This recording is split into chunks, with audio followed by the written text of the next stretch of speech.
Assalamualaikum warahmatullahi wabarakatuh.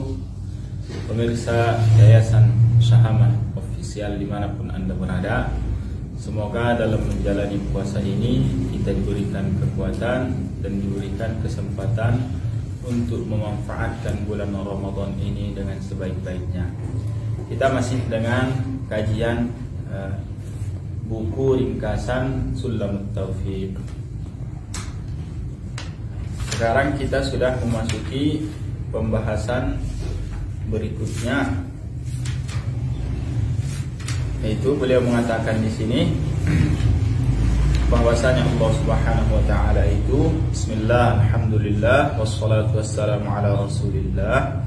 Qala al-muallif rahimahullah, berkata penulis kitab ini, semoga Allah merahmatinya, fahuwal qadim wa ma siwahu hadithun wa huwal khaliq wa ma siwahu makhluqun. Hanya Allah yang tidak memiliki permulaan, yang qadim. Hanya Allah saja yang tidak ada permulaannya, yang keberadaannya tidak didahului oleh ketiadaan. Sementara segala sesuatu selain Allah itu kita katakan memiliki awalan, memiliki permulaan, adanya setelah tiada. Alam semesta ini dan seluruh isinya daripada makhluk-makhluk seluruhnya itu merupakan sesuatu yang baharu, sesuatu yang hadis, yang ada setelah tiada. Alam baik itu individu-individunya ataupun jenisnya, semuanya memiliki permulaan, semuanya baharu, ada setelah tiada. Adanya karena diciptakan oleh Allah Subhanahu wa ta'ala. Segala sesuatu selainnya memiliki permulaan, atau dengan istilah hadis atau baharu. Kita tidak menyepakati, tidak membenarkan keyakinan yang mengatakan alam ini itu tidak berawalan, alam ini itu tidak memiliki permulaan.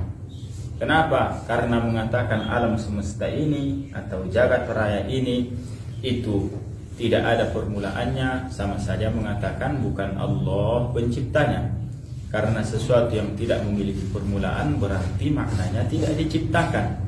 Dan mengatakan alam ini tidak memiliki permulaan sama saja mengatakan Allah tidak menciptakannya.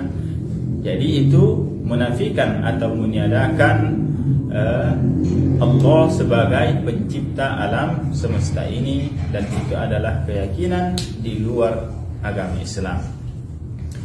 Dialah Al-Khaliq, pencipta alam, dan segala sesuatu selainnya adalah makhluk ciptaannya. Seluruh alam ini itu adalah ciptaan Allah Subhanahu wa ta'ala. Tidak ada sesuatu apapun yang terjadi di alam semesta ini kecuali terjadinya itu karena diciptakan oleh Allah. Allah Maha mengetahui bahwa apa yang akan terjadi, apa yang sedang terjadi di alam semesta ini. Dan juga Allah lah yang menghendaki itu. Apa yang telah terjadi, apa yang akan terjadi, apa yang sedang terjadi, itu semua telah dikehendaki oleh Allah Subhanahu wa ta'ala, dan kehendaknya tidak berubah. Kehendaknya tidak berubah-ubah. Fakullu hadithin dakhala fil wujudi minal a'yani wal a'mali minal dharrati ilal arshi wa min kulli harakatin lil ibadi wa sukunin wan nawaya wal khawatiri fahuwa bi khalqillah. Jadi segala yang ada yang masuk ke dalam wujud, dalam bahasa yang lainnya, yang sebelumnya tidak ada kemudian menjadi ada, baik itu benda dan perbuatannya, mulai dari zarrah hingga benda terbesar, segala gerakan hamba dan diamnya, niat dan lintasan fikirannya, semua itu ada dengan penciptaan Allah Subhanahu wa ta'ala. Inilah tadi yang kita tegaskan, bahwa Allah pencipta segala sesuatu daripada alam semesta ini, yang telah terjadi, yang sedang terjadi, yang akan terjadi. Itu semua terjadinya karena diciptakan oleh Allah Subhanahu wa ta'ala. Mulai dari hal yang terkecil sampai kepada hal yang paling besar, mulai daripada makhluk terkecil dari segi ukuran seperti dzarrah, makhluk terkecil yang bisa dilihat oleh mata, yaitu yang bintik-bintik yang tampak di mata kita ketika cahaya matahari masuk melalui celah-celah rumah misalkan, atau celah-celah jendela. Kita melihat sesuatu yang berterbangan yang ada pada cahaya tersebut, itu yang dinamakan dengan dzarrah.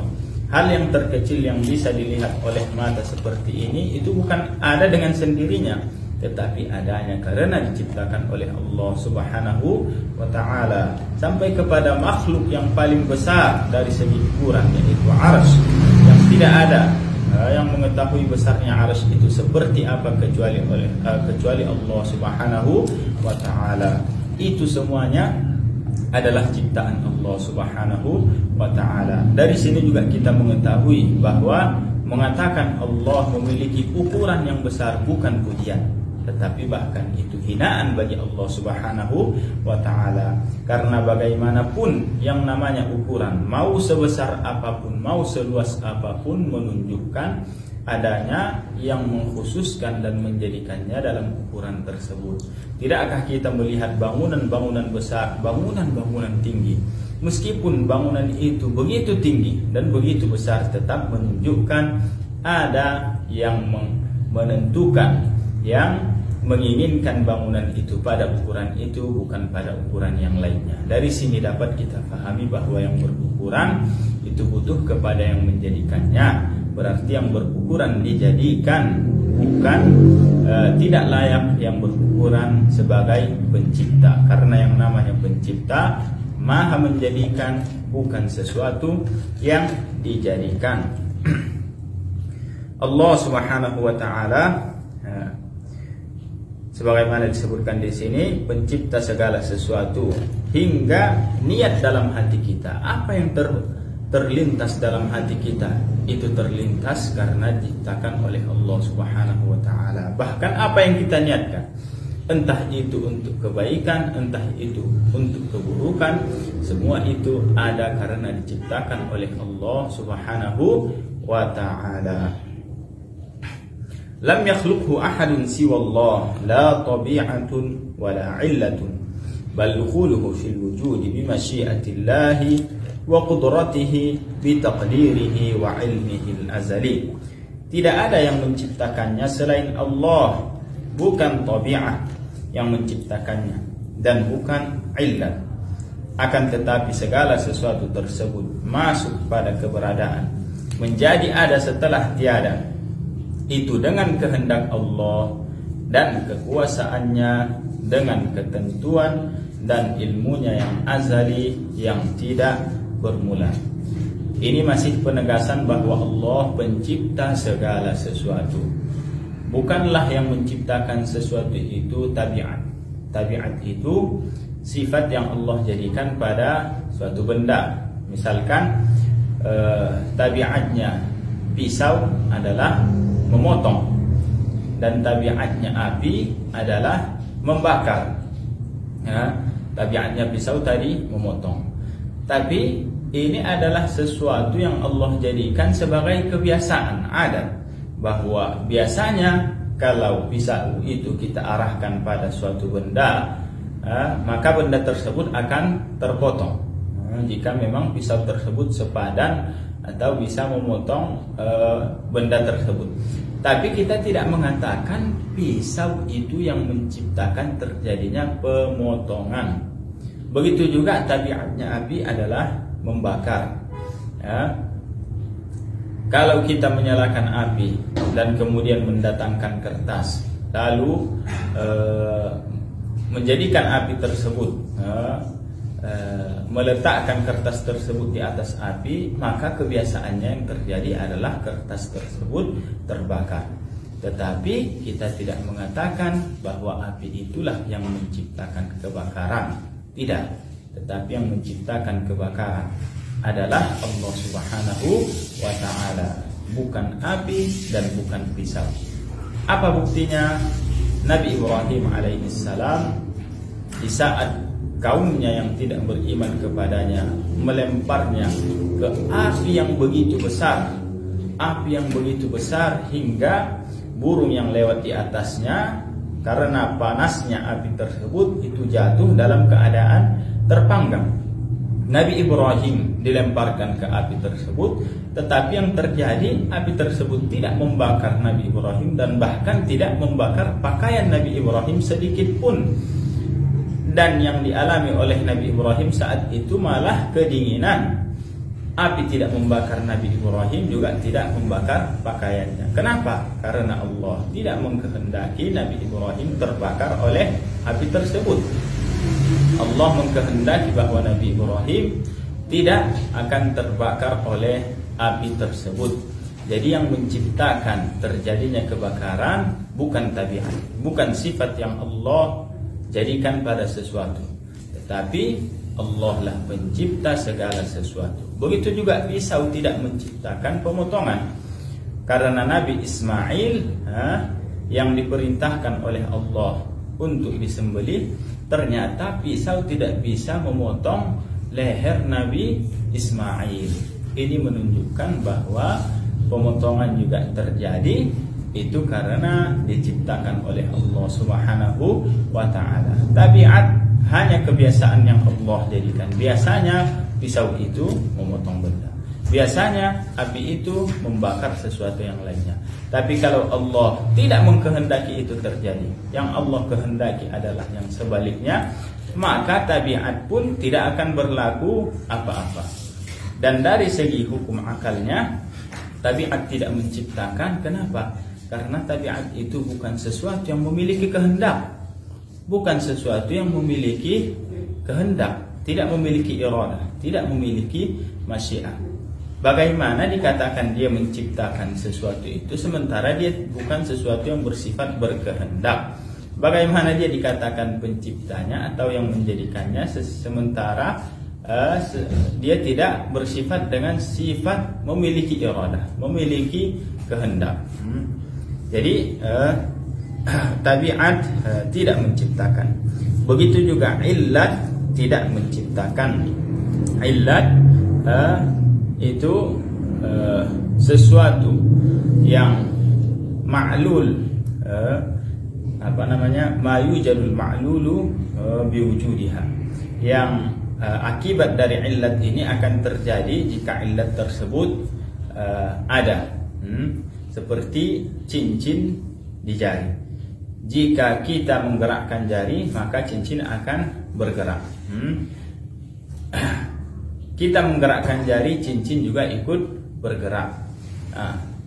Gerakan jari ini dalam istilah ilmu kalam disebut sebagai illah bagi gerakan cincin.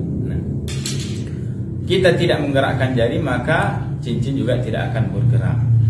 Illat ini kita tidak mengatakannya juga menciptakan. Kenapa? Karena illat tabiat, bukan sesuatu yang memiliki kehendak. Bagaimana kita mengatakan dia menciptakan sesuatu itu sementara dia bukan sesuatu yang bersifat berkehendak, bukan sesuatu yang bersifat menentukan atau menginginkan, atau yang semakna dengan kata ini. Jadi dia tidak memiliki iradah, dia tidak memiliki masyiah.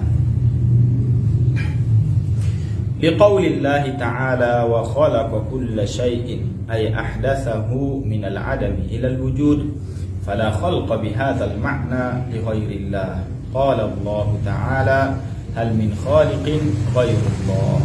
Sebagaimana firman Allah wa khalaqa kulla syai', maknanya dan Allah menciptakan segala sesuatu, yakni Allah mengadakannya dari tidak ada menjadi ada. Jadi kata al-khalqu dengan makna ini tidak berlaku bagi selain Allah. Kata al-khalqu dalam bahasa Arab yang kalau kita terjemahkan ke bahasa kita menciptakan dengan makna menjadikan dari tiada menjadi ada, itu tidak boleh disifati kecuali kepada Allah Subhanahu wa ta'ala. Menciptakan dengan artian menjadikan dari tidak ada menjadi ada, itu hanya khusus bagi Allah Subhanahu wa ta'ala, tidak boleh disifati selain Allah dengan sifat tersebut. Hal min khaliqin, Allah tabaraka wa ta'ala berfirman, hal min khaliqin ghairullah, maknanya tidak ada pencipta selain Allah. Jadi jelas ayat-ayat ini menegaskan bagi kita bahwa pencipta satu-satunya bagi alam semesta ini itu hanya Allah subhanahu wa ta'ala. Hamba atau manusia bukanlah dia yang menciptakan apa yang dia perbuat. Begitu juga tabiat bukan menciptakan sifat kebiasaan yang terjadi dengannya, sebab tidak menciptakan akibat.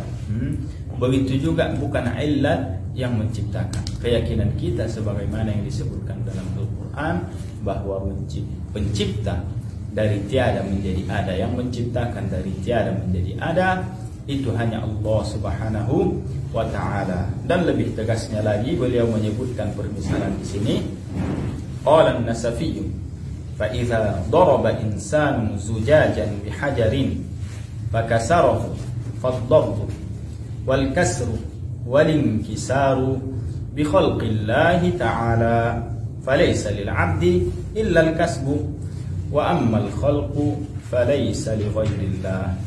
An-Nasafi berkata, apabila seseorang memukul kaca dengan melemparkan batu hingga pecah, maka perbuatan memukul, memecah dan pecahnya kaca semuanya adalah dengan ciptaan Allah subhanahu wa ta'ala. Semua proses kejadian ini itu terjadi dengan ciptaan dari Allah subhanahu wa ta'ala. Tidak ada istilah terjadi dengan sendirinya, atau sebab yang menciptakan ini, atau tabiat yang menciptakan ini. Tidak ada seperti itu. Yang benar sebagaimana yang beliau sebutkan ini, semua proses itu, setiap detail kejadiannya, itu yang menciptakannya adalah Allah subhanahu wa ta'ala. Jadi seorang hamba hanya melakukan kasab. Hamba tidak disifati menciptakan. Hamba hanya disifati dengan berkasab atau mengarahkan, taujihul abdi qasdahu, mengarahkan kesengajaannya, wa iradatahu, dan kehendaknya atau keinginannya terhadap sesuatu itu, fa yakhluquhu Allah 'inda dzalik, taujihul abdi qasdahu wa iradatahu nahwal amali, terhadap suatu perbuatan itu, fa yakhluquhu Allah 'inda dzalik, diarahkan kesengajaannya. Saya ingin mengangkat tangan saya arahkan kesengajaan saya, keinginan saya untuk mengangkat tangan saya ini. Kemudian tangan saya terangkat, maka tangan saya ini terangkat itu karena ciptaan Allah subhanahu wa ta'ala, bukan ciptaan saya. Bahkan kasab saya ini, keinginan saya untuk mengangkat tangan saya ini, dan pengarahan saya, kesengajaan saya untuk mengangkat tangan saya ini, itu juga ciptaan Allah subhanahu wa ta'ala. Tetapi kita makhluk tidak disifati bahwa kita ini dalam melakukan perbuatan amalan kita yang kita sengaja itu terpaksa. Tidak. Kita tidak terpaksa dalam artian kita bukan seperti kapas yang ditiup oleh angin. Kemana angin bertiup, kesitulah kapas akan pergi. Tidak, kita bukan seperti itu. Kita sadar bahwa kita melakukan perbuatan sholat itu, misalkan bahwa itu kesengajaan kita. Kita melangkah menuju perbuatan baik itu atau menuju perbuatan maksiat itu, kita merasakan bahwa ada kesengajaan dari kita, ada kehendak dan kesengajaan dari kita. Kita tidak merasa seperti orang yang diseret, dipaksa berdiri, dipaksa rukuk, dipaksa sujud, tidak bisa menolak. Kita tidak merasakan hal itu. Makanya kita ini disifati bahwa kita ini memiliki kehendak, tetapi kehendak kita itu telah ditentukan oleh Allah subhanahu wa ta'ala, dan Allah lah yang menciptakannya. Jadi kita bukan akidah Jabriyah yang mengatakan makhluk itu terpaksa. Bukan juga akidah Mu'tazilah yang mengatakan bahwa apa yang dilakukan oleh hamba itu tidak ada kaitannya sama sekali dengan ketentuan dan penciptaan dari Allah Subhanahu wa ta'ala. Kita mengatakan hamba tidak terpaksa memiliki kehendak, tetapi kehendaknya itu di bawah kehendak Allah, dalam artian Allah lah yang menciptakan kehendak itu baginya dan yang menentukan sifat kehendak itu bagi hamba tersebut. Allah Subhanahu wa ta'ala berfirman, qala Allah ta'ala laha ma kasabat wa 'alaiha maktasabat. Maknanya, bagi setiap jiwa balasan baik dari kebaikan yang ia lakukan dengan kasabnya, yang ia arahkan kesengajaannya, keinginannya untuk melakukan tersebut tanpa merasakan bahwa dia dalam melakukan itu terpaksa, bergerak tanpa bisa dia tolak. Dia arahkan, dia merasakan ada kesengajaan darinya, maka dia akan mendapatkan balasan kebaikan kelak di akhirat jika dia mengarahkan kasabnya itu pada sesuatu yang baik. Dan atas setiap jiwa balasan buruk atau keburukan yang ia lakukan dengan kasabnya karena terkena bahayanya. Begitu juga jika kasabnya, kesengajaannya ini terhadap suatu perbuatan, dia mengarahkan keinginannya, kesengajaannya terhadap perbuatan buruk, kekufuran, maksiat atau yang lainnya, maka dia juga akan mendapatkan balasan keburukan daripada kasabnya tersebut. Tetapi jangan lupa seperti yang kita katakan itu, bahwa segala sesuatu itu adalah ciptaan Allah Subhanahu wa ta'ala, sampai niat yang ada di hati kita, sampai keinginan yang ada pada kita itu telah ditentukan oleh Allah Subhanahu wa ta'ala, dan Allah lah yang menciptakannya ada. Wa kalamuhu qadimun kasairi sifatihi li'annahu subhanahu mubayinun li jami'il makhluqat fi dzati was sifati wal af'al subhanahu wa ta'ala amma yaqulu zalimuna 'uluwan kabira. Kalam Allah adalah qadim, tidak bermula, sebagaimana seluruh sifat-sifatnya. Kalam Allah Subhanahu wa ta'ala atau firman-Nya itu bukan berupa huruf, bukan berupa suara, bukan berupa bahasa, bukan sesuatu yang bermula, bukan sesuatu yang berakhir. Karena dia bukan huruf, bukan suara, bukan bahasa, maka dia tidak bersifat terputus-putus atau berawalan atau berakhiran. Kalam Allah Subhanahu wa ta'ala itu kalam yang merupakan sifat bagi zatnya, tiada bermula dan tiada berakhir, bukan dengan bahasa Arab atau dengan bahasa yang lain, bukan dengan huruf, bukan dengan suara. Sebagaimana sifat-sifat Allah yang lainnya tidak bermula, tidak berakhir, begitu juga sifat kalamnya tiada bermula, tiada berakhir. Tidak serupa dengan kalam kita yang berupa huruf, berupa suara, berupa bahasa. Adapun mushaf Al-Quran yang kita baca, yang terdapat dalam mushaf itu, daripada Bismillahirrahmanirrahim hingga diakhiri dengan surah An-Nas, maka itu merupakan ungkapan bagi kalam Allah yang sesungguhnya. Sebagaimana kalau misalkan kita ingin belanja ke pasar, pendekatannya kita ingin belanja ke pasar, kemudian kita mengatakan kepada seseorang, tolong nanti pergi ke pasar belikan wortel.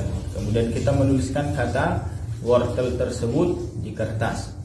Kemudian belikan minyak, belikan tahu, belikan tempe atau yang lainnya. Nah, apa yang terdapat di kertas ini kita mengatakan juga wortel, kemudian minyak, kemudian tahu, kemudian tempe. Tapi bukanlah ini hal-hal tersebut yang sesungguhnya. Ini ungkapan bagi wortel yang sesungguhnya, bagi tahu yang sesungguhnya, bagi minyak yang sesungguhnya. Begitu juga itu merupakan pendekatan bahwa apa yang kita baca itu ungkapan daripada kalam Allah yang sebenarnya. Kalam Allah yang sebenarnya bukan berupa huruf, suara, dan bahasa, tidak bermula dan tidak berakhir. Allah Subhanahu wa ta'ala berfirman, laisa kamitslihi syai' wa huwas samiul basir. Allah tidak serupa dengan sesuatu apapun daripada makhluknya. Tidak boleh dibayang-bayangkan tentang Allah Subhanahu wa taala, karena kita tidak akan mampu membayang-bayangkan Allah Subhanahu wa taala. Betapa banyak daripada makhluk ini yang tidak mampu kita bayangkan. Apa yang terjadi di tubuh kita saat masuk makanan masuk, kemudian apa yang terjadi di dalam tubuh kita ketika makanan itu sudah masuk, apa yang menjadi darah, apa yang menjadi cairan, apa yang menjadi kotoran, apa yang menjadi gizi, apa yang menjadi kekuatan dan yang lainnya. Kita tidak bisa membayangkan hal tersebut. Dan begitu juga makhluk-makhluk lainnya, banyak hal lainnya yang tidak bisa kita bayangkan. Jika tentang makhluk saja banyak hal yang tidak bisa kita bayangkan, apalagi tentang Allah Subhanahu wa taala. Makanya dalam sebuah hadisnya Nabi Muhammad sallallahu alaihi wasallam menyatakan, la fikrata fir rabb. Allah tidak bisa dibayang-bayangkan. Larangan untuk kita agar tidak membayang-bayangkan Allah. Kenapa? Karena membayangkan Allah itu mengantarkan kepada menyerupakan Allah dengan makhluknya, sementara Allah sudah melarang melarang kita menyerupakannya dengan makhluknya. Allah berfirman, fala tadribu lillahil amsal. Jangan jadikan keserupaan bagi Allah Subhanahu wa taala. Jadi tugas kita meyakini Allah ada dan tidak ragu akan adanya Allah, dan Allah bersifat dengan segala sifat kesempurnaan, maha suci daripada segala sifat kerendahan atau kehinaan, dan tidak serupa dengan sesuatu apapun daripada makhluknya. Kita tidak dituntut dan tidak diperintahkan untuk membayang-bayangkan.